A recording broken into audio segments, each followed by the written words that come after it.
কেন, কিসের জন্য? আমরা তো হারিয়ে নিচে যাবো।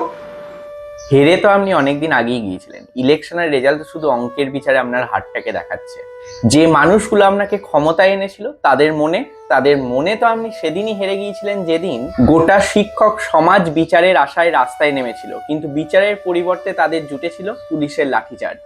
হ্যাঁ, হেরে আপনি সেদিনই গিয়েছিলেন যেদিন সমগ্র ডাক্তার সমাজ রাস্তায় এসে দাঁড়িয়েছিল শুধুমাত্র বিচারের আশায়।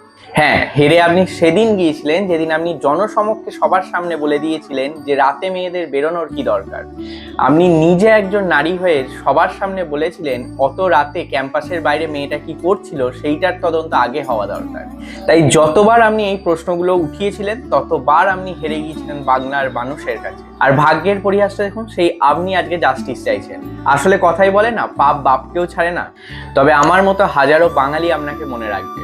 মঞ্চে আপনার মাইক হাতে অবাধ বিচরণ হোক কিংবা জননেত্রী হিসাবে লড়াই হোক, বাংলার মানুষ আপনাকে ঠিক মনে রাখবে। হ্যাঁ, খারাপ লাগছিল ইলেকশন রেজাল্টের আগের দিন রাত 1টার সময় স্ট্রং রুম পাহারা দেওয়ায় আপনাকে একা বসে থাকতে দেখে আমাদের খারাপ লাগছিল। আর তাই বলবো, আপনার এই লড়াইটা বেঁচে থাকুক আজীবন। কিন্তু রাজার মুকুট রাজার সাজ, অন্য কেউ তা পড়বে আজ।